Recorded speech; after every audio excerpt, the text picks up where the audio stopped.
Welcome to Comadres y Comics. Comadres y Comics is a podcast hosted by 3 Latina women. We highlight the Latinx presence in the comic book industry as creators, characters, and fans. Join us as we talk chisme, comics, fandom, and beer. Hello and welcome to a new episode of Comadres y Comics. This is episode 259. Like what is it? Like before? It's a mosquito. Oh It's a no! mosquito. I got it. I fleas. sit next to the back door to the backyard, and every time somebody opens it, like immediately I get a mosquito bite, like on my back or on the back of my leg or whatever. Well, I can definitely. It's been an overcast, kind of chilly summer here where I live, near in the South Bay, near the ocean. But now that it's August, it's getting hotter and the freaking fleas are coming out, and I have bites all over my feet and all over my ankles, and I'm the type that will freaking scratch it till it bleeds, and then I'll scratch it some more. The other day I was at the dollar store, and they have this contraption that is like a cylinder that has like a suction in it, and it says that it's made like you just stick it over the bug bite and you suck the thing out, and it's supposed to suck whatever is making it itchy. And I didn't buy it because I was like, oh, that sounds made up. But I'm desperate now. Maybe I try. We'll have to try it out. I like grab the ones on my back end can't reach, but like when I get really desperate, I cut a ¿cómo se llama? An ajo, garlic, and then I rub it on my wound. I don't know if it works. I've heard of that. I've heard of that too. Does it work? I don't know. I feel like it does. Might be a placebo thing. Yeah. You think it works. Yeah. And then, or I'll get like some cepol and I'll rub it. Cepol is like Vicks, and I'll rub it on my legs too. Oh, but Eddie rubbed that on my foot last night. He's like, maybe it'll work. He did the. No, he didn't. That's why it didn't work. Anyway, ladies and gentlemen, we are your hosts. I'm Sarah. I'm Kristen. And I'm Jen. Welcome back, everyone. Thank you so much for being back. We're very excited. Well, it's been a while. It's been a couple, I don't know. It seems like forever. We just came back from Comic-Con, which was such an amazing, humongous event. We got to stay at the Sheraton this year. It was really nice. There was less traffic than the Marriott, and it was just super cool. We could see the marina, which was really amazing. And it was just really great. What did you like about Comic-Con, Kristen? For me, I think my favorite parts about Comic-Con were the panels that I was on. I moderated a panel, and I uploaded it to our YouTube channel. It was a panel that was called Building Authenticity and and Changing Culture. Building Authenticity and Changing Culture with Comics. And so I moderated that panel with some really cool panelists. Asia Simone, who is a really cool young artist who we met at the National Cartoonist Society booth at WonderCon, I think. Yeah, I believe it was WonderCon, yes. And she is an artist on what is it? Well, she was on, in fact, I have the book right here, but she was Moon Girl, Devil Dinosaur, Wreck and Roll, and then Adventure Time, and I can't remember what the third one was, but big titles and properties. And then we had Sonia Saturday, who is a cartoonist. And then next to Sonia was Omar Morales from Major Tomas. And then Cecilia Lim from Cuento Comics. And then Omar, I already said Omar. Henry. Yes, Henry who Barajas. obviously we know Henry from all the amazing books that we've read by him, Vos de Mayo Tata Rambo and Dolores Huerta, and his upcoming book, Death of Pachuco. Yes. So it was a really good panel. The panelists were very, very well prepared and had some amazing things to say. And then later that night, I was on a panel called I Have to Live with This Person. And it was basically a panel made up of couples where one of the part of the couple was really into comics or like geeky things or whatever, and the other one wasn't. And so that was a panel that Eddie submitted and got approved. It was actually a lot of fun. I think it's something that hopefully if he submits it and it gets approved again, that we could just build upon the fun that it was this year. And a lot of people in the audience actually reached out to Eddie too and said, oh, it was the best panel I went to. I think it was just a different format and fun. And because we did kind of like a game show, like match game type thing, newlywed game type thing. Yes. At the end. So fun. Yeah. Yeah, that was my favorite thing. How about you, Sarah? Well, after the panel that Eddie moderated, George Takei was going to be doing a panel then, but he ended up getting there a little bit early, so a lot of people got to say hello to George Takei, which was amazing. But also there was this guy who sat right beside me that was coming for the George Takei, but he arrived early and he caught some of the panel and he was like, "That was a lot of fun," and I was like, "Oh, I just got the feeling he wasn't there for that panel." Like it was kind of like, oh, that was fun.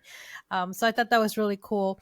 I love the fact that Frank went again to San Diego Comic-Con with me, and we got to go to the pirate ship the very first day that we were there. I believe was it Thursday, and that was really really cool. I really love that event. They do charge like a donation. It's from the comic book legal defense fund. I really love that.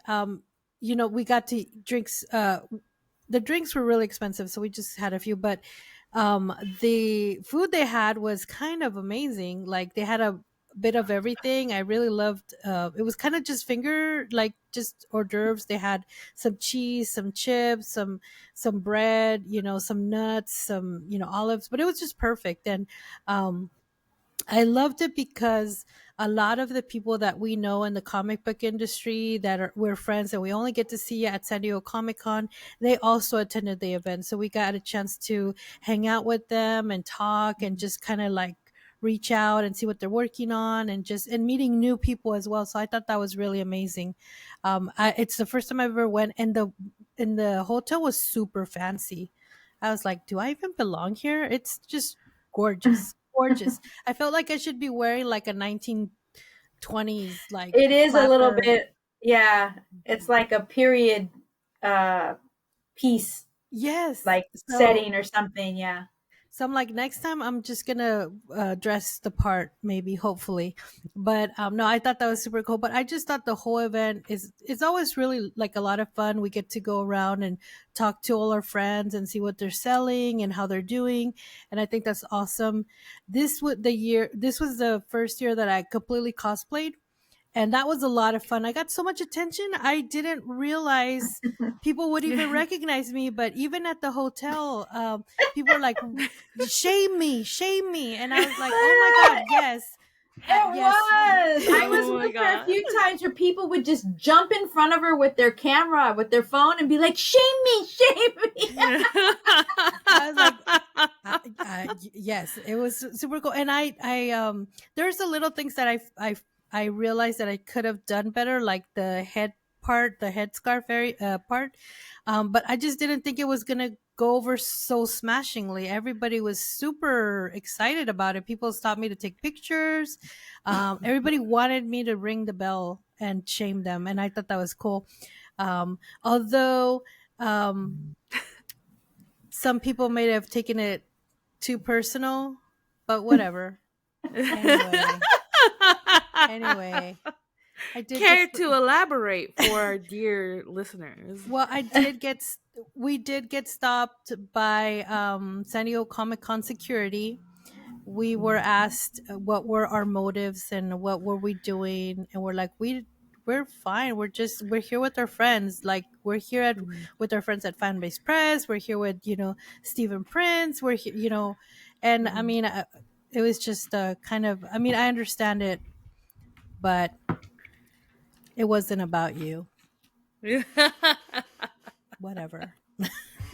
Anyway. Oh, It was all super cool. Everybody had a great time. I will be posting a little montage of all the amazing pictures people took with me, people who asked me to shame them. We have little videos. And I think I'm going to do that every year because I really enjoyed the attention of cosplaying. That was super, super cool. it's a lot of fun. It is. And it's really cool that it was such a unique character that only real fans of Game of Thrones who watched the whole series and knew who you were and stuff. It was like a really niche cosplay, and it was so cool to see people like know who you were and like run up to you and stuff. So I think you should do it. Yeah, it was really and the cool. fact that it is such a because one, it's a meme, but two, there's enough people that know about it and still like care about it enough to be like, yeah. Like, I know this. Yeah, so that was the most cool part because there was just so much attention around that, and just ¿cómo se dice? Tanta polémica. I thought that was great.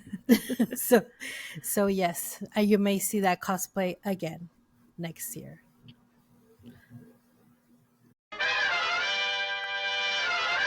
All right, guys, now it's time for Chisme de la Semana, and Kristen has some juicy ass chisme for us.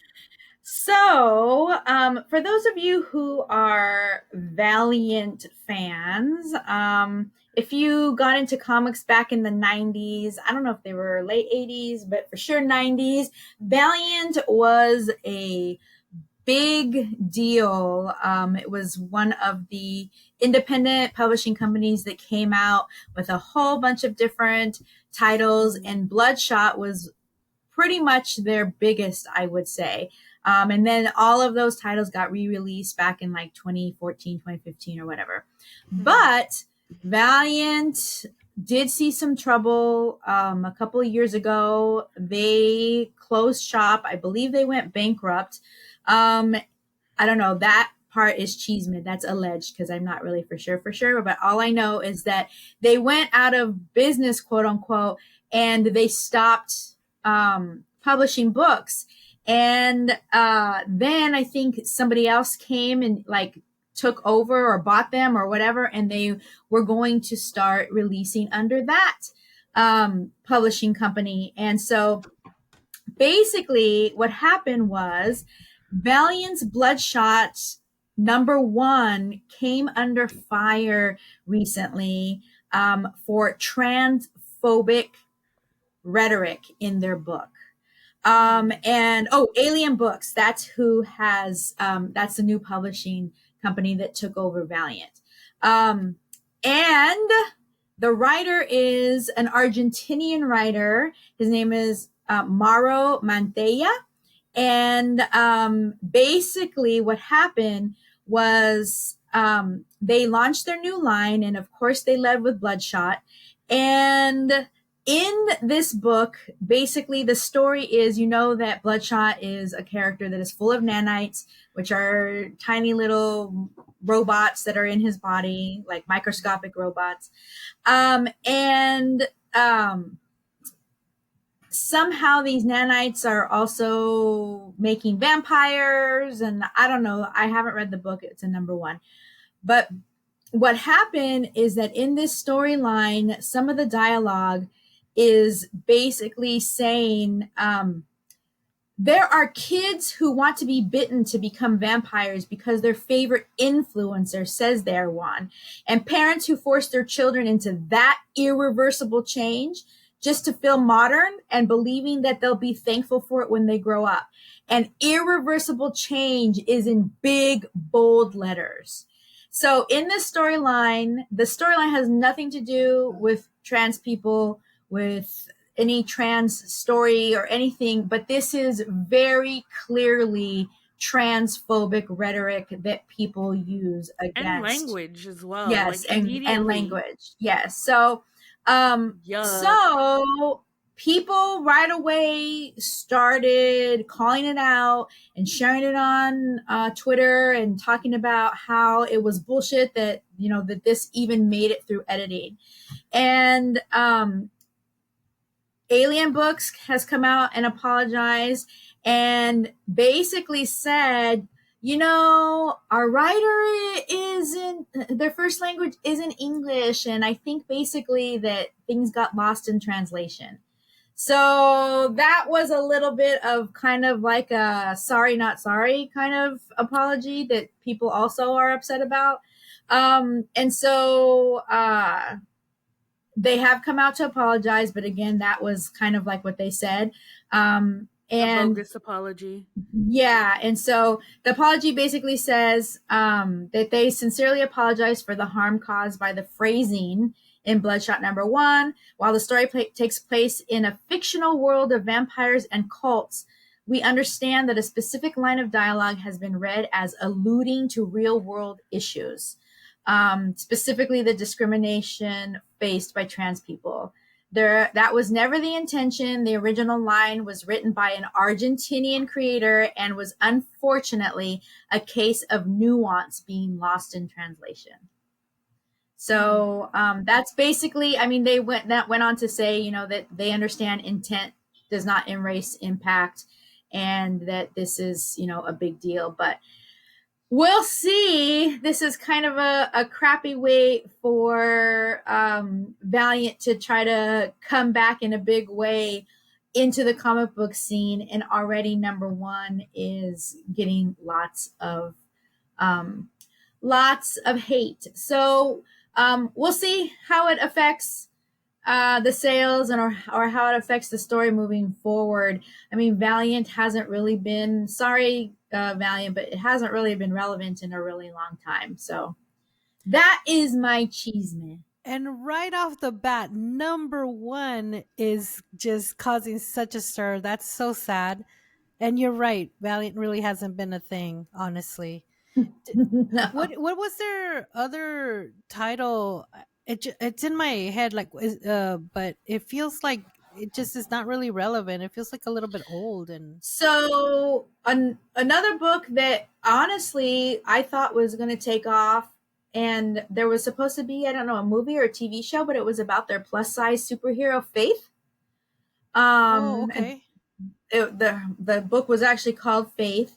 And then there was It was really gosh, popular too. Faith. It was because yeah, it was being written by Gail Simone. Was it yes, Gail yes. Simone? Yeah. Well, I actually now I don't not sure, but yes, it was, or was it Thompson? I don't remember, but yes, I read it and I actually enjoyed it. But there were a couple of titles that they re-released and came back out with back in the like early days of when we were at Heidi Ho. I didn't know anything about Valiant, but I just know that we had one person on our pools that would get all the Valiant books. He was a diehard Valiant Valiant fan, and that was it. Honestly, we didn't even really need to order any for the wall because it never sold. So Interesting. I would have liked to look at their numbers to see, because I'm nosy.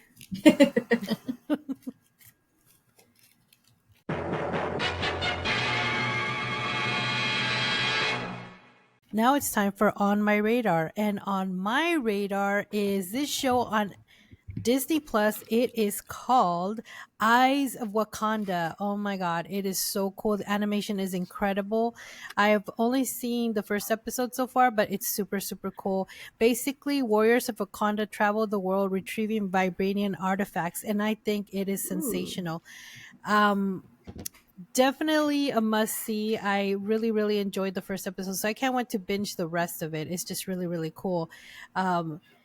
I highly recommend it. There was a little backlash on people saying that they thought it was going to be like a story about a Black Panther, but it nowhere on the synopsis did it say that. So, um, hopefully they will watch it and enjoy it anyway. The other thing that is on my radar is on Netflix. There's this movie called K-pop Demon Hunters. Yes, I I'm just love like, K-pop Demon Hunters. it's so cool. I'm watching it in English. I don't know if like the original language is different, but I'm No, super it was enjoying it. released in English. Really? Oh, that Yeah. it's so cool. The animation is amazing, and there's a lot of focus on food. So halfway through it, I'm just like, I'm hungry. So, but it's super cool. It's a world-renowned K-pop girl group to balance their lives in the spotlight with, and then the secret is that they're demon hunters. But oh, so anyway, their song, their voices create a force field around the earth, leaving the demons below the force field to protect the world, obviously. But the demons keep trying to get to the surface and trying to um, vanquish these K-pop goddesses. Um, but they fail all the time. But there's some secret. There's a little thing there that when you find out, you're like, oh my gosh, how's this going to turn out? I just started watching it. I didn't continue it because I had to go to sleep and go to work. But so far, what I watched, I really, really loved. Even the soundtrack is really amazing, The um, soundtrack is so good. and then there's another twist where the demons have a plan to vanquish the K-pop goddesses. But anyway, it's super cool. Check it out. That's on Netflix. That is what's on my radar. Do you have anything on your radar, Kristen? I did have something on my radar. There is a book that is coming out that sounds really cool, and it's called It Killed Everyone But Me. And it's a book that is being published by Mad Cave Studios. And it is a horror book, of course. And basically, it is a book where years ago, a brutal slasher massacre in the woods left a group of teens dead. The lone survivor, Jessica, seemingly moved on from the horrific event and is now a successful therapist. But when a new series of murders occurs, Jessica returns to her hometown to confront the dark secrets of her past, only to discover the truth is far worse than she ever thought. The real killer has returned, and he's just getting started. A pulse-pounding horror thriller, It Killed Everyone But Me takes everything you love about slashers and adds a fresh, terrifying twist. And this is written by Ryan Parrott, and what did he write? He wrote, he's a writer on Mighty Morphin Power Rangers and also Dead Day. And then the artist is Leticia Cadonici, who is an artist for House of Slaughter and The Neighbors. And then there's a colorist, Alessandro Santoro. And the letterer is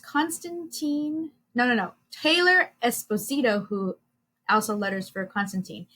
But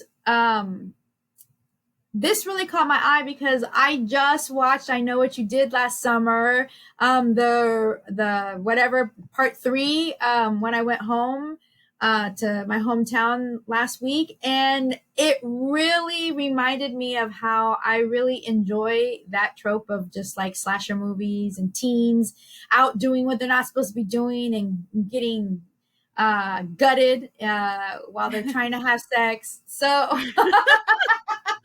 How was that movie? Like, not to I segue. enjoyed it. I enjoyed it a lot. I wanted to rewatch the original one before I went back to see it, and I don't know if I've seen the second one or not. I feel like I have, but I didn't get to rewatch it because it's not available anywhere streaming except for Amazon. You have to pay $3.99, and I'm like, no, I'm not going to pay $3.99. So Really? I Not didn't even watch on, like, it. Tubi? I don't know. I didn't look on Tubi. But I just did a Google search and said, where can I watch it? And that's where it said that it was paid on all these different services. So It Killed Everything But Me comes out September 10th, and you can put it on your pull list or ask your local comic shop to order it for you. All right, guys, now it's time for La Hora de la Cervecita. All right, Kristen, what are we drinking today? Today we are drinking Founders. What does that say? KBS? The Annaberg. No, the Amazing. It's so tiny, I can't read it. The Amazing something or other. But anyway, KBS. Who knows what KBS stands for? But look at, there's a little skull under the KBS. Yeah. That's And it's cute. Hazelnut Fudge Imperial Stout aged in bourbon barrels. And it says, discover a new level of indulgence with KBS Hazelnut Fudge. Crafted for the discerning palate. This KBS variant offers a robust and decadent drinking experience. The aromas of hazelnut coffee intertwine with the velvety, smooth embrace of fudge, coffee, and chocolate. Immerse yourself in layers of flavor notes from the bourbon barrel aging process in every sip for your moment of relaxation or celebration. Oh my God. 12%. I don't think I'm ready for this. I know. I want to know, what does it say? The Amazing something or other. Amazing. I gotta, you know what I'm gonna do? I'm gonna take a picture. Right off the bat, it smells like super hazelnut and chocolate. Wow. I haven't opened mine yet. I gotta look to see what this says. It's dark in here and the words are so small. Oh, the Amazing Cosmickies. KOSMICKIS. I don't know what that is. But what's KBS stand for? Is it like? I think there's a story. Is it a Russian story? I think there's a story too. Look at that. It looks like motor oil. Actually, Founders. Founders Brewing is in Michigan. They've been active, or they've been in business for 25 years. And they're surrounded by the Great Lakes. Imagine that, freshwater resources to sustain sustainable fashion to provide you with the highest quality of beer possible. What? This sounds amazing. Okay. Craft beer stalwarts like KBS. What is craft beer? KBS stands for Kentucky Breakfast Stout. Oh. So people drink this for breakfast? It's one of Founders' most famous beers. It's a rich imperial stout brewed with coffee, chocolate, then aged in bourbon barrels, hence the Kentucky in the name, the Kentucky bourbon. And over the years, Founders has released several KBS variants, including the original, espresso, maple Mackinac fudge, and cinnamon vanilla cocoa. And when you open it, right inside, it's this barrel aged series. That's a cute little. That's really cool. Like a really cute kind of attention to detail like this is like super cute. I really love that. Nice. Yeah. All right. Okay. What smells amazing? Smells like candy. It does smell like candy. It smells like Willy Wonka and the Chocolate Factory. I don't know. Even a See's candy store doesn't smell like this. Wow. No, but it does smell like See's coffee lollipop. I know the one. Mm-hmm. Wow. I really like this.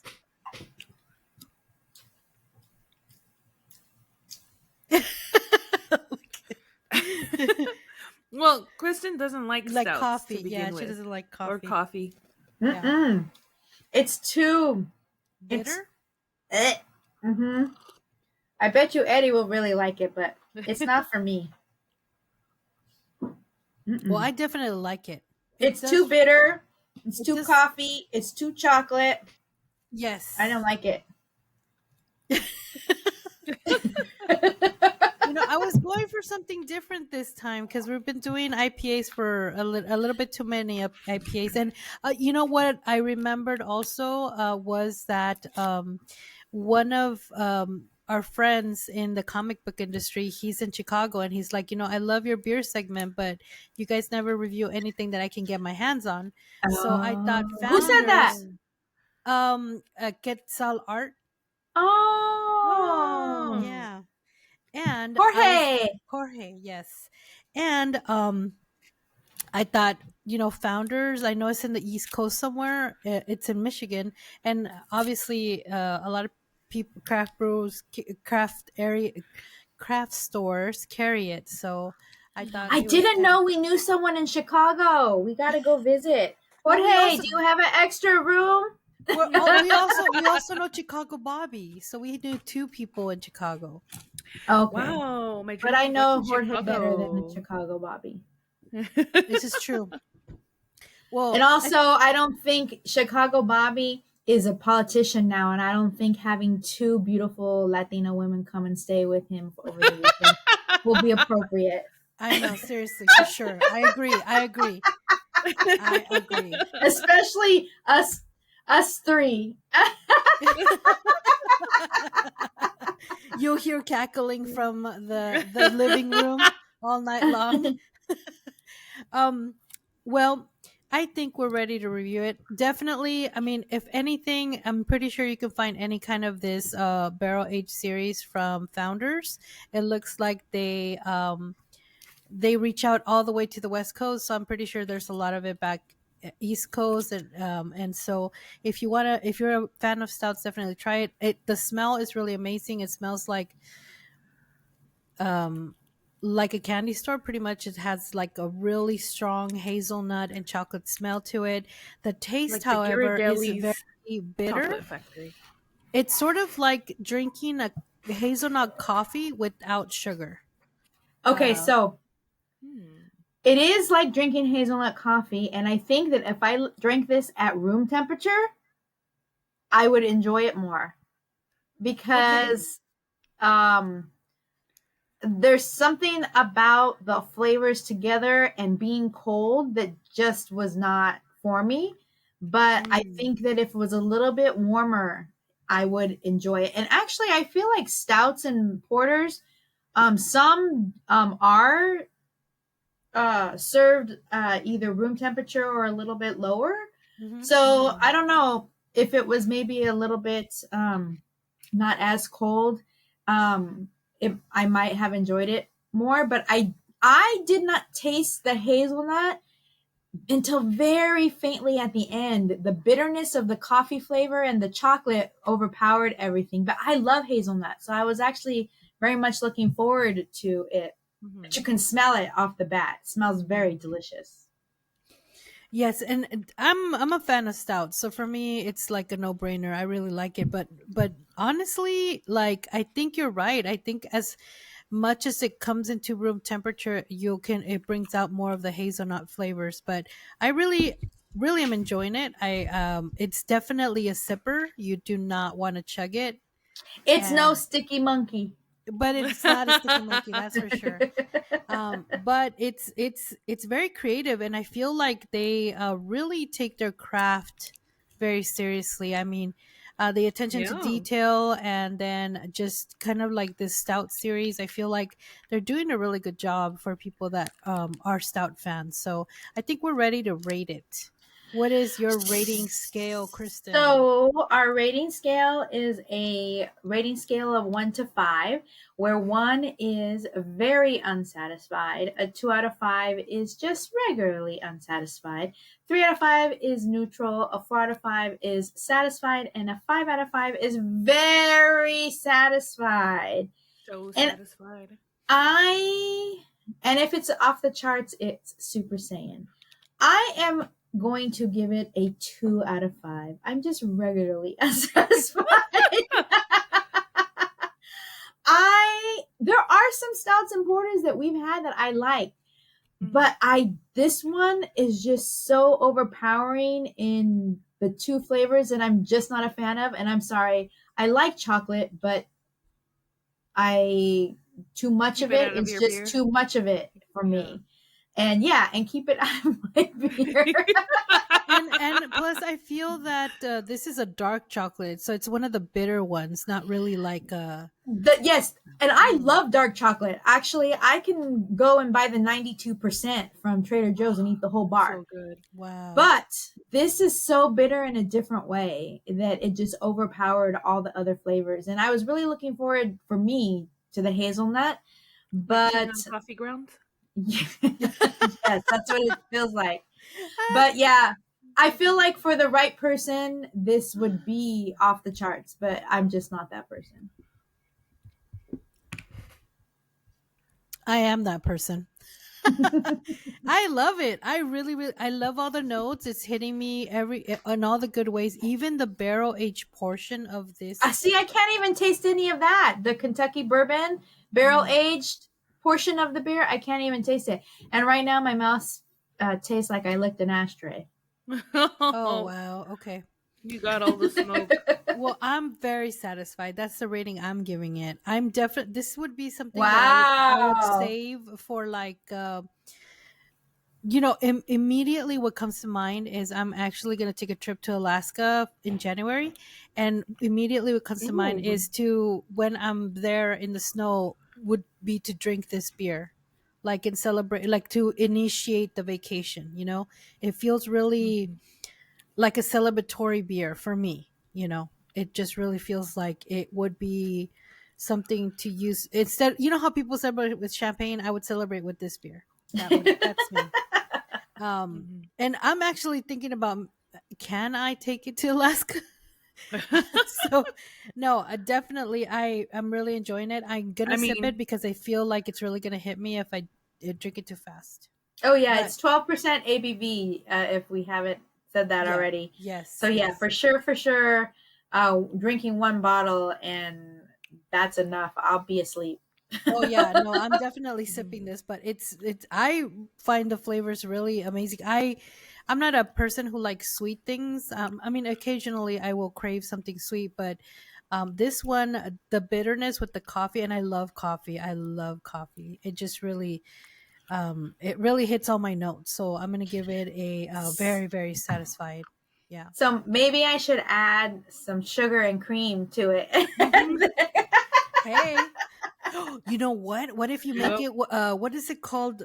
Like a beer cocktail with ice and then like creamer and like a little bit of sugar. What is it? Mock fruit? Mocktail? No. The monk fruit. Some monk fruit. Oh, a rim of monk fruit. Okay, I'm gonna give that a try, and I'll post it on our TikTok, and see how it goes. Like, and then you know what? Like, if it goes well, I'll make it for you, and then you could like re-review the beer. Like, I feel like, or even poured over vanilla ice cream or something. Oh my god, yes! Oh, yeah. Oh wow, beer float. Oh my god, that sounds cool. All right, guys, that has been our beer review.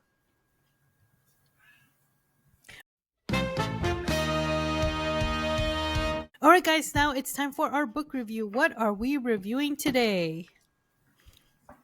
Beyondtopia Legends. So this is from the mind of Indonesian visual artist Bryan Valenza. And it is Beyondtopia Legends, an anthology series blending a variety of folklores, heroes, and legends, all reimagined with a unique flavor. Co-spearheaded by Latinx author Henry Barajas. The series brings together the best artists from Indonesia and the world. So this is an anthology series, which I was just telling Sarah earlier, I always get this book mixed up with Helm Greycastle. So I opened this book, I started reading it. I'm like, hold on, what the heck? The story ended, and then I'm like, what's going on? And then I actually had to Google Henry and look at his bibliography. I'm like, oh, that's right. It's Helm Greycastle. Greycastle, that's the one where he says it's like it's a altered his telling of history of what if the Spaniards came but they lost the war and they were not successful in overtaking Latin America. So this is not that. This is an anthology series where they are Indonesian legends and stories. And the interesting part is that Henry co-wrote a lot of them. He wrote singularly a few of them, but he co-wrote many of them. So I found that very interesting. His hands are all and his mind is all over and inside this book. So that was kind of why the book was on my radar to begin with, because he was so involved with it.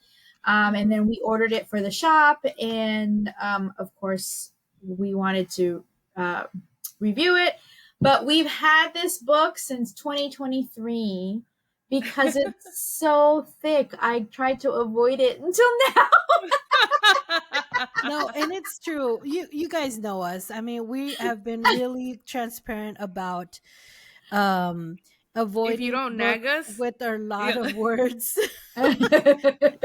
Yeah, like there was I don't know which one it was. I think it was the one about the highlight about depression. We avoided that one so long because it was just so thick, thick. And then the subject matter was just so heavy too. So yeah, we've been known to do that, guys. Sorry. But we eventually get to it, of course. Right off the bat, I gotta say that when I say we, I mean all of us we said it before on anthologies, we really want a table of content. Yes.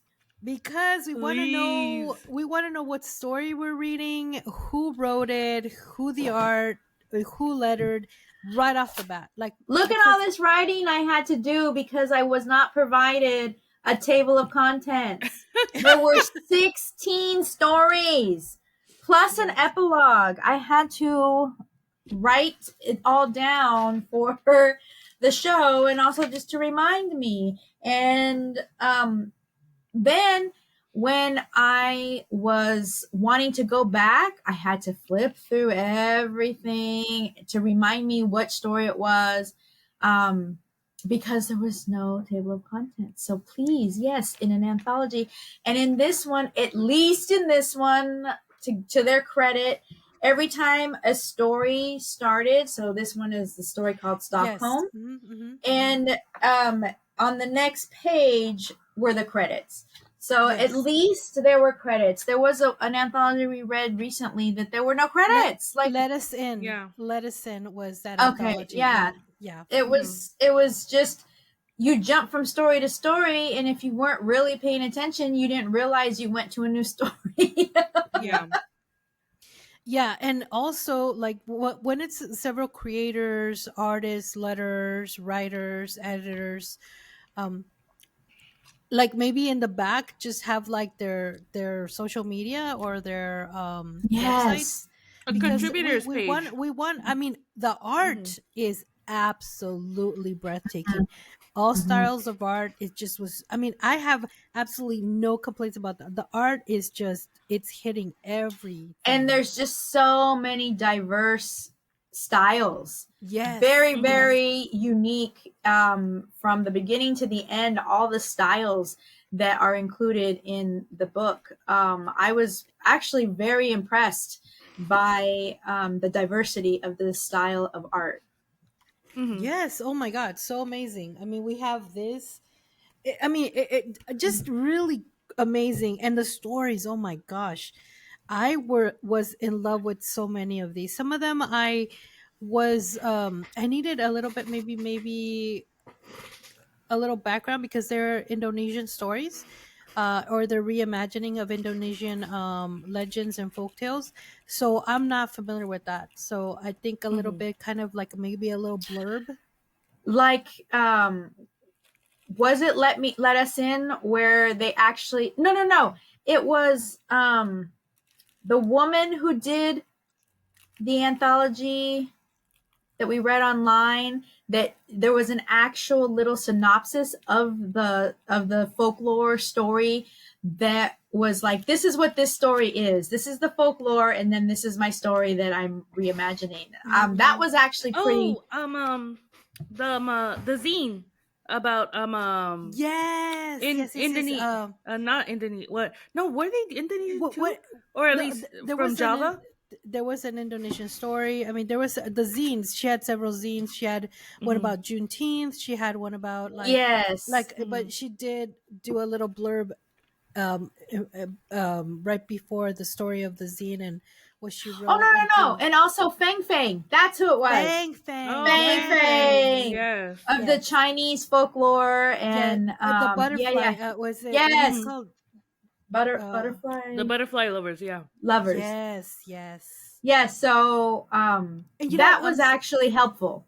Yes, and actually, sorry to cut you off, but because she put the little blurb and then we read her reimagining of the butterfly lovers, I see the butterfly lovers like in several stories. Like now, when I come across like art or whatever, I can directly associate that with the butterfly lovers, like legend or story. So I feel like, oh my God, I'm educated. Like I know what that's about.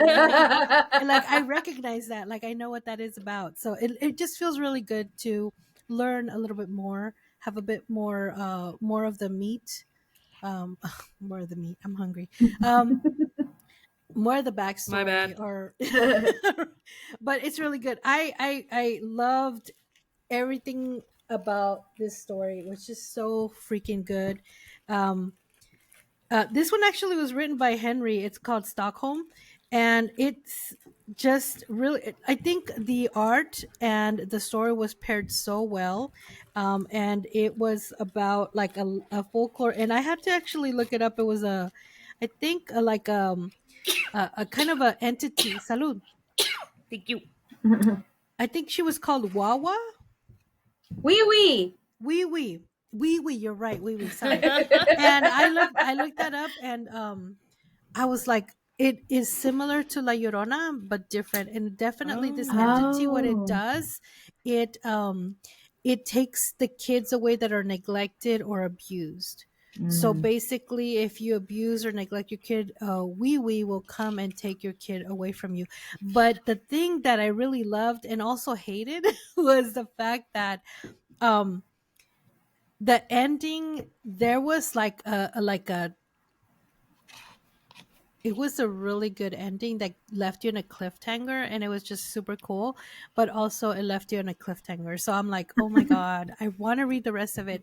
And then Florist Man, oh my God, it was this plane crashed into kind of a jungle area, and then they meet their doom at the hands of cannibals. And I thought that the art and the story was just so amazing.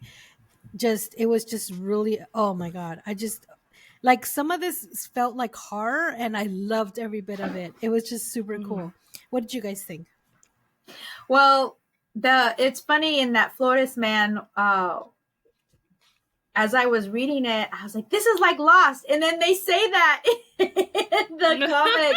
This is just like that movie Lost. And you know what? And you know, that's the part I love the most about the writing, was that they referenced like popular culture, especially when he was narrating and saying, I've always watched horror movies and I thought that I would react a certain way. Yeah. But living it is different, because I've been watching movies like, and that just hit home, because every time I watch a movie, like, I would do this, I would do that. And then I pause the movie and I argue with my husband, like, what would you do? And, you know, like, we go into like this big conversation about what would we do in this situation. But no, It's totally different. And the fact that they wrote about that in this book, I was like, oh my God. It's like you're right there with us. It's like I feel like you're like in the room watching the movie with us. But yeah, I'm sorry. Go ahead. I'm sorry I cut you off. Well, for me,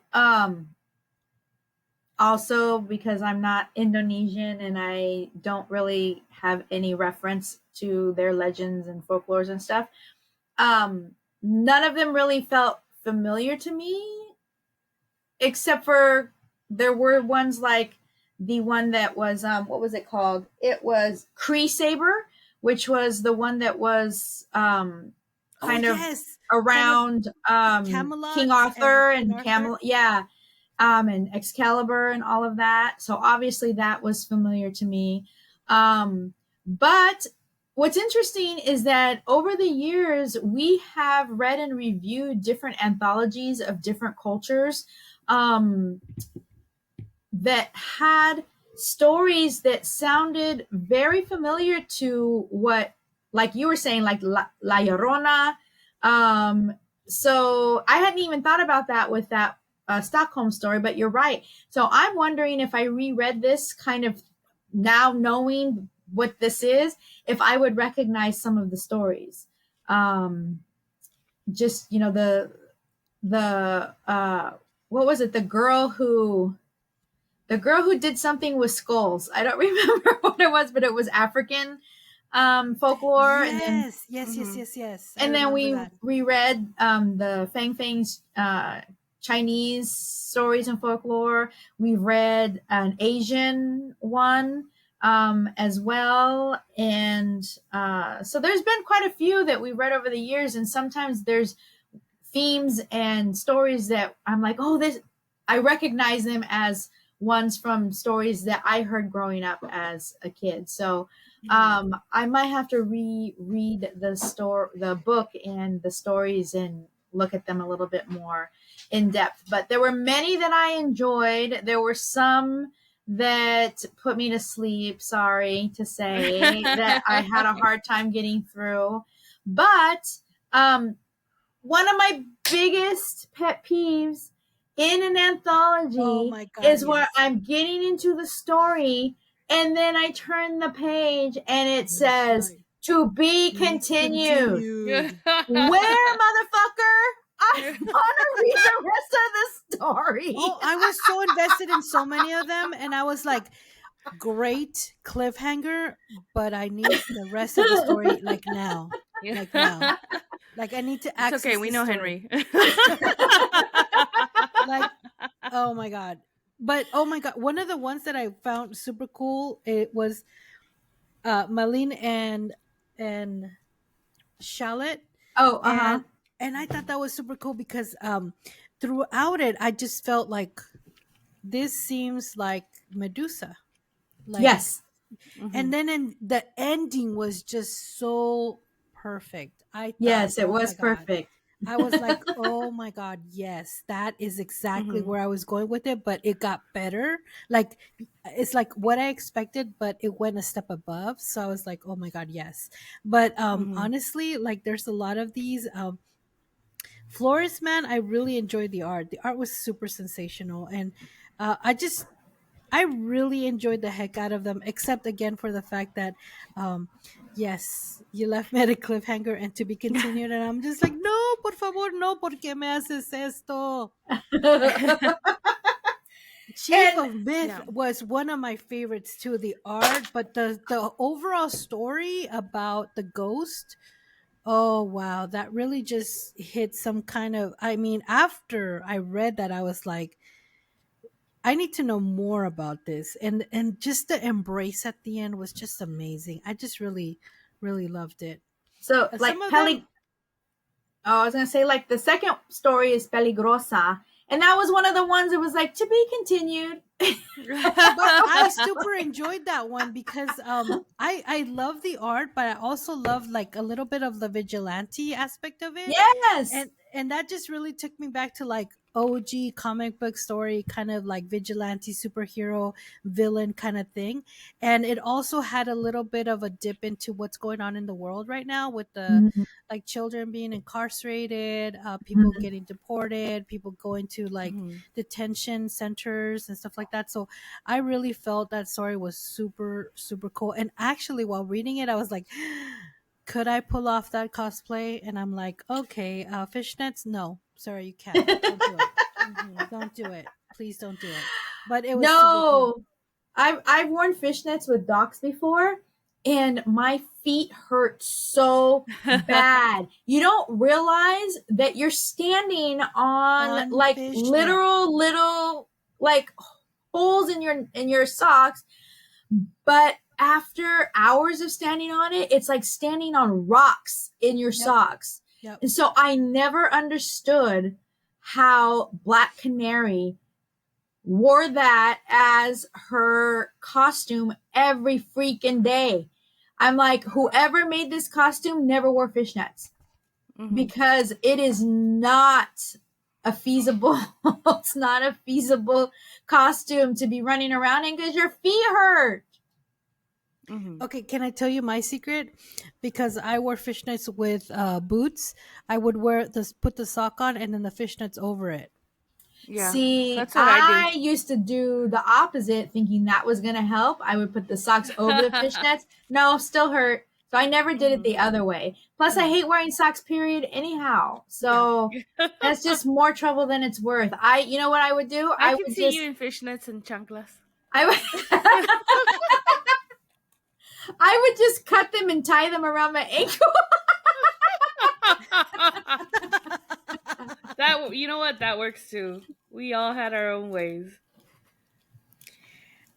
So anyway, I actually was reluctant to read this book. Like, honestly, it's too big and there's a lot of stories in it. But once I started, my goodness, I took it to work and I read it for lunch, and I was so mad that I had to put it down because I had to go back to work. So I was just like, oh my God, like seriously. And because I did that while working, it took me 3 days to read it, but I enjoyed it. Some of the stories were over my head because I would have really liked a little bit of a synopsis of like what the folklore it was regarding. Because I'm not familiar with Indonesian or, but a lot of the other stories I felt like I took from what I grew up with and kind of associated it with. There was one story about the man who fell from the sky. The sky. And that one I associated with He-Man. For those of you who don't know, He-Man's mother was an Earthling, and she actually crashed in Eternia, and then she, for whatever reason, fell in love with the king, and then she became the queen of Eternia, and they had their son Adam, who becomes He-Man. Anyway, that's what I associated with that story. But also, I think that one was called Eartha. Yes. And also I associated with kind of like what I would imagine like kind of like Tenochtitlan. So that's how I associated that with this story. So but I enjoyed it. I really did. But I'm also a little salty because I need the second book, please, somewhere, please.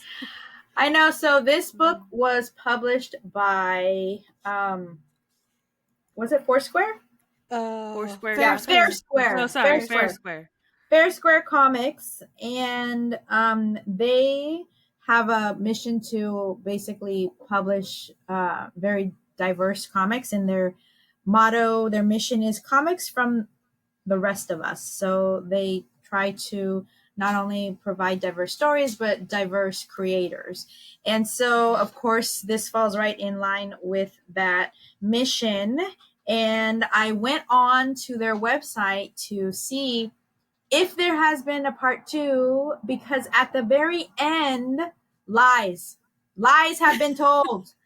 At the very end, it says, "The Legends of the Mystic Universe will be back."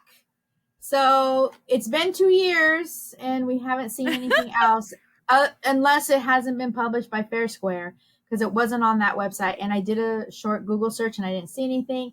So tell us where the universe is, how we can continue to read. I mean, just look at the art of some of these. This particular The art, artwork is beautiful. yes, this artist here is Ario Anindito. I don't know, but this story was Gold Blood and the Legion of Titans. Oh my gosh, that art was just amazing. And so I'd love to see more of. And is this one that said that it was going to be? Yes, to be continued is what it says. And so what I'm guessing is that all these stories are in the same universe, because even on the front of the book it says Tales from the Mystic Verse. And at the epilogue, actually, when you read the epilogue, it's kind of giving Never Ending Story. Because you know how in Never Ending Story the grandpa is reading to his grandson, and As you wish. Here is the grandpa reading. It's not the grandpa, but a grandpa reading to this young child, and they're wanting to read the story, and they have their own story going on too. But at the end of the story, you see a lot of the characters in the stories that we just read that show up. So that's the epilogue. And then it says here, these are the legends. So it definitely looks like there was a plan, and that this universe of legends and folklores and stuff were created, and that they were going to continue some of these stories. So I don't know if that's ever going to come to fruition, but we definitely would love to read more of some of these stories that were in this book. So hopefully we'll see something come of that in the near future. Mm-hmm. Absolutely. I'm so excited. Like I said, I really loved it. Some of the stories did go over my head, but the ones that I did associate with what I grew up with were really amazing, and the art overall was just really, really amazing. But again, we need a bibliography or a table of contents, please, por favor. Uh, so, are we ready to rate the book? Yes. So we rate our books on a scale of 1 to 3 conchas. 3 conchas being the most conchas that Jen's mom ever let her eat in one sitting. So that was the best. But if a book is off of that concha chart, we will come up with our own individualized rating. So I'm going to give it 3 conchas. I really did fall asleep in the beginning trying to read some of the stories, but then We'll never lie to you. I actually really enjoyed some stories after that, so much so, and after I spoke with you, Sarah, I went back and reread those first couple of stories and actually really did appreciate them. And maybe I had just eaten a big dinner, or maybe it was too late or whatever, but I was in a better awake mind frame and was able to reread the stories and appreciate them more. And again, they all were so different and interesting and amazing art, that all of that together, and the fact that they are highlighting Indonesian culture and folklore and legends, is really amazing. Something that you don't really see much of at all. So I'm gonna give it 3 conchas. I am also going to give it 3 conchas, only because a lot of the stories that I really got really sucked into gave me the to be continued kind of thing. And so I really just want to continue reading them. I was really awake. I was at work. Like I said, I was really disappointed to have to put the book down because I had to get back to work. And even the few last stories, because it took me 3 days to read it, because again I could only offer it like 30 minutes, after I ate my lunch. But when I came home and read the rest of them, I sat at my desk because I didn't want to be at my bed and reading it, because again, I felt like at the end of the day you just really want to just kind of lie down and go to sleep. But reading at the desk, I was really like alert and ready to really like suck in the entire story and everything. um, and the art just really blew me away, and the stories that I could identify and just relate to as a Latina, I just felt like we're all kind of the same people. We all have stories that are similar, and I thought that was amazing. So I just seeing the girth and the many contributors, many contributors Sorry, to you can't say the word girth around me and not have me laugh. all the people that contributed to this anthology. I feel that it's a lot of work, so I understand why there is not a um, second issue about on this specific anthology, because it looks like it was a lot of work. It looks like there was a lot of contributors, and I don't know what it's like to like wrestle all these creators and artists and stuff like that. Wrestle. But I urge you to try, because I really want to read more of the stories. But yes, it's really amazing. You guys did an amazing job. And the art, my God, it just blew all the styles of art. I'm just like, whenever I think that there's no more styles of art to be discovered, there's an anthology like this that's like, no, bitch, let me show you. And And that's I the am beauty just, of anthologies. yes, it's amazing. So please, I know that's a lot of work, but if you could, I don't know, for the fans, try to put out the second anthology about this would be great. So We know you're not busy, Henry. yes, Henry. Just sitting around, not doing anything. Not doing anything. Yeah. So I'm not going to rate it as we usually do, simply because Kristen beat me. She like, despite falling asleep, she like would wake up. I didn't. I would not wake up. I'm sorry, Henry. I couldn't get past the like first 3 pages. I would like skim it, and I was just like, wow, the artwork looks really nice. And then I tried to read a different story, and then 5 minutes later, I'd be zonked out.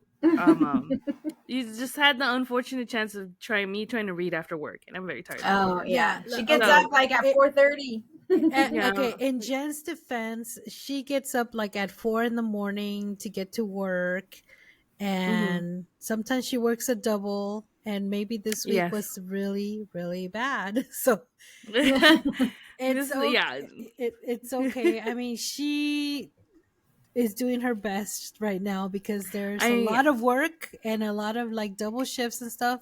So she tried to read it, but I did my best. She loved the art. I love the art. I feel like I'm one of those people who buys like, well, I was one of those people too. Who would buy a book because it looked pretty and then never read it. Bookshelves of unread books. But no, this time, that's like my bad. So I'm just gonna say, you get a tamal of your choosing. Yes, a tamal is amazing, though. Yeah, a tamal of your choosing, singular. Yes. As an apology, and as also a like, I would like to see more. Yes. See what you've done, and I think you guys did a very good job of criticizing and praising the book as well. So that is my contributions. And that has been our book review.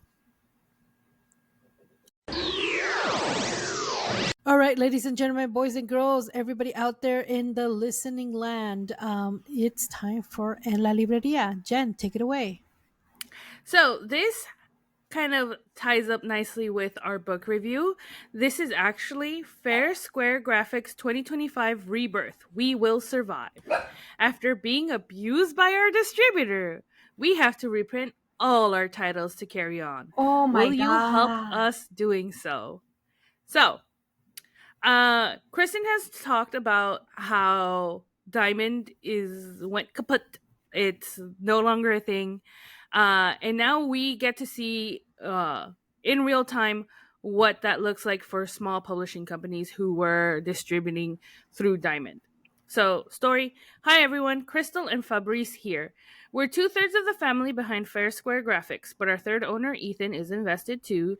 If you meet us for the first time, we've been around since 2019, and we're the only family, immigrant, minority, and underrepresented focused publisher of comics, graphic novels, and light novels. We sell our mission with the tagline Stories from the Rest of Us. At Fair Square Graphics, every creator keeps 100% of their creative rights. We try to treat people like we want to be treated. Sounds so not trendy when you think about it, but we're rolling to the beat of our own drum. We are family, Fair Square Graphics. 2025 has been a rocky year so far. On January 14th, our distributor, Diamond Comics Distributor, filed for bankruptcy. Since then, it's been a long drama that led to May 2nd when they stopped paying us for sales while still selling our books and barring us from getting our inventory back, leading to the revelation that they had planned to seize our books, our property, to pay the loan they themselves contracted after driving their business and ours to the ground. We're currently fighting this even though we're realistic. As morally wrong as it is, their move is legal. And to join the legal action, not guaranteed, we'd need at least $6,000 to get a lawyer on a retainer. We don't have that kind of money right now. Bottom line, thanks to Diamond, we're not properly paid for our sales since January. We lost global distribution in our entire inventory. 10,500 copies of our books, all titles combined, are gone, which leaves us naked. I guess we have to face it, we are not okay. But we're getting back on the ring and we need your help. And then they have a YouTube linked kind of describing the campaign and also what it is that they do. It says, "We publish books no one else would publish. If you know us, then you don't need us to reintroduce ourselves. But if you're discovering us on this very page, here are a few examples of the beautiful books we've published in the past 6 years. Noir is the New Black, our flagship title, the first one also. We sold over 7,000 copies of it, and it's still being praised and loved. Noir Stories by Black Creators, a simple concept for a magical anthology of 18 stories and 47 creators. It also spawned 2 spin-offs and a new series that has been seeing success recently. A Boy Named Rose, our first Eisner and Harvey Award nomination in 2024. It's a beautiful gender-fluid story which takes place in Paris in the 1920s. Beyondtopia Legends, another anthology from Indonesian creators, created by Bryan, Valenza, and Henry Barajas. This is the book that every publisher passed on, but we believed in it. It wasn't easy, but we broke even and made money that we shared with the creators. We're proud of having published these legends from the other side of the world. A Fox in My Brain, a book about mental health that won't bring you down. It's real, and we owe it to French writer artist Lou Lebie. This book is what we've called graphic medicine, a breath of fresh air that informs, entertains, and makes you look at life a bit differently. Red Flower, the first West African manga ever published in the United States. Created by Louis from Legends Folktales from his homeland, Ghana. Red Flower is an excellent shonen that Naruto and Dragon Ball fans can enjoy. Intertwined, a hero's journey from the perspective of an immigrant, featuring a unique cast of characters, the first ever Asian Jewish hero, a multi-ethnic queer couple, a Haitian reluctant hero, and many more. Dear Body, a collection of 12 stories from women and non-binaries talking about their relationship with their own bodies. A fantastic and much-needed book to put in the hands of everyone who struggled with their bodies. And We those are reviewed just that actually. we've reviewed a couple of these now. How can you help us? We came up with this crazy idea since we don't have any hard copies left and we need to reprint. We designed a system for you to support us while still enjoying our content. You'll get digital copies of our entire libraries and you can pledge for different tiers. If we get to where we need to and fund new printed editions, we'll automatically send you the new hard copies. But if not, you'll get the digital versions anyway. Here's how it's working. Wow. Yeah. And then if we reach our initial 2,999 goal, we can reprint one title. If they reach 10,000, they can print 2 titles. If they reach 15,000, they can do 3 titles, and if they reach 20,000, they can print 4 titles. And then they have all of the books and their cover arts here. We're also going to add a couple of titles that have either been out of print for a long time or have yet to be published, such as The Three Musketeers Volume 2, Happy Endings, Red Flower Volume 2, hyphen, Classified, The Black Box. And then, there is an asterisk next to Happy Endings. Unfortunately, in our Infinite Naivete and Optimism, we offered Happy Endings previously as an add-on to previous campaigns. Of course, if you already purchased it through these campaigns, you won't have to pay it twice. We'll send it to you when ready. And then they have more options, add-ons, as well as like different kinds of merch. And so this is where they are at right now. So there's no volume 2 for Beyondtopia yet. Which is what I was gonna say, that like now I understand why there is no volume 2. Like, yeah, I wanted to reassure the people that are listening right now to our podcast and the people that have listened to our review. This is why there is no volume 2. yeah. And it's unfortunate and very sad. So please contribute to this Kickstarter. Yes. So base pledge starts at $25. It's one heart support. Get our digital package featuring Classified, the Black Box, Intertwined, the Last Jewish Daughter of Kefeng, and Mutiny, Black Girl Magic #1 for a super nice price. 184 pages of digital comics that'll help us reprint our books. The next tier, 2 hearts, is $50. You get our digital package featuring 30% of our titles, so 10 books. And then the 3 hearts tier, which is $80, you get 50% of the titles that they own as a digital package. And then Heart of Gold is $150. You get the entire digital package featuring most of their titles. It says, get our digital package featuring most of our titles and help us reprint our books with Luther Vandross size love. And then there is a couple more tiers up above that. They're a little bit more expensive. And there was a time crunch reward that is now no longer available, but they have actually met their 2,999 goal. Oh, nice. So I was just now gonna they're ask just you that, so I'm excited. Go ahead. Yeah. So Sorry. now they're just trying to reach their stretch goals. They haven't reached the second one, so they've reached their first goal, which means that they can reprint one title.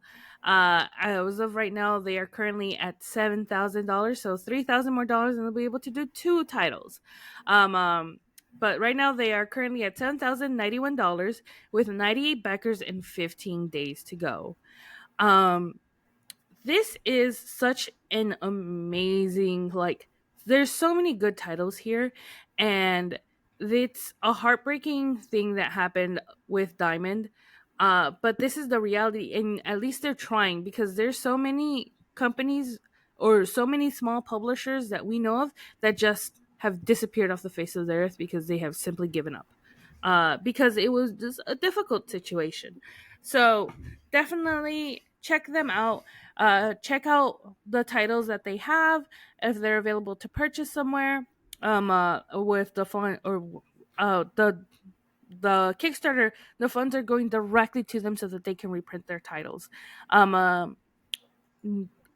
Is We Will Survive, Fair Square Graphics 2025 Rebirth on Kickstarter. That's really amazing. And now that answers the question on why there is no second part to the anthology. So we urge you, everyone that's listening, please contribute to this Kickstarter because we need the second part to the anthology.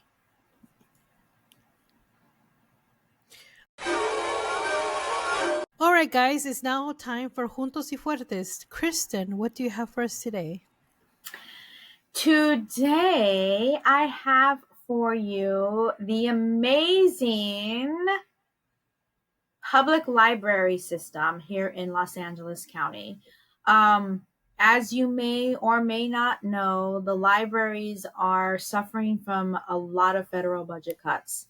Yeah. And so they are very much in need of support and of just, they're providing programming, and it would be really nice for people to come and participate. The more numbers they have, federal funding isn't the only type of funding. There's state, there's private, but a lot of that depends upon statistics of how many people participate in programming. So in Los Angeles County, the LA County Library is going to be extensively celebrating Hispanic Heritage Month. They are going to be celebrating the culture, history, and contributions of Hispanic Americans. Observed each year from September 15th to October 15th, this annual celebration began in 1968 as Hispanic Heritage Week and was expanded to a month in 1988. The mid-September start honors the independence days of several Latin American countries. And then El Día de la Raza is also recognized on October 12th during the month-long celebration. So there is going to be a month-long series of events at the LA County Library System. And we're going to share the link, but you can go to lacountylibrary.org and find the Hispanic Heritage Month information. It is a huge list of events. So things like artist Fernando Yort is going to, he's a Salvadoran artist, and he is going to be there directing a program where you can create your very own handcrafted magical bird inspired by his art. Some of these are aged for teens, for young kids, some for adults. I have to tell you, a lot of the ones that are for the teens and young kids, I want to go to. So I'm going to need to borrow some children so that I can go to some of these events. They have multiple different book clubs at multiple different branches throughout the county. There is going to be a book club at Little Rock Library, which I'm not sure where that is located, but they are going to be discussing Sandra Cisneros' House on Mango Street. I love that book. Oh my God. It was revolutionary in my little life. Go ahead. I'm sorry. Okay. And then there's going to be bilingual musical story time, where it's going to be music for kids, where children can increase their Spanish vocabulary with stories, songs, and dance. There's going to be at the Willowbrook Library, Hispanic Heritage Month family recipes. They're inviting people to come and share their favorite family recipe through art. Learn about history, similarities, and differences of popular Hispanic dishes. There is a Nazca lines art program at the Alondro Library. Another book club is going to be discussing the novel Bless Me Ultima by Rudolfo Anaya. There's paper flower crowns. There's papel picado classes. There's one where they're going to be making Chilean rain sticks. Wow. There's just a lot of really cool events going on. There is another book club in the San Fernando Valley where they're going to be discussing Malas by Marcela Fuentes. And there's actually going to be a book club here at the Gardena Library, where they're going to be discussing, and I looked the book up. It sounds super, super cool. It is a horror/thriller called The Hacienda by Isabel Cañas.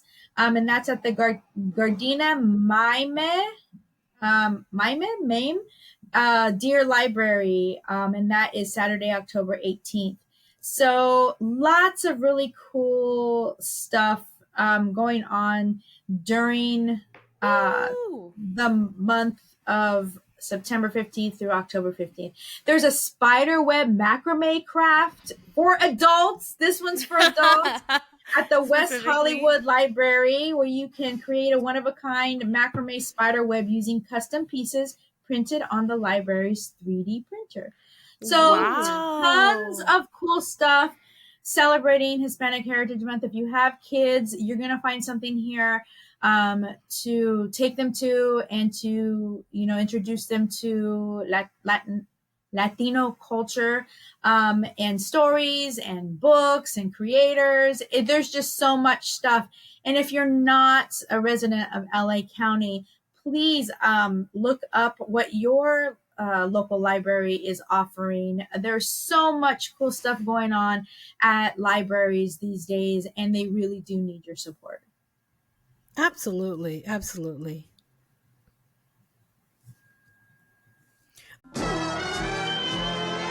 All right, guys, it's now time for saludos, and it is so...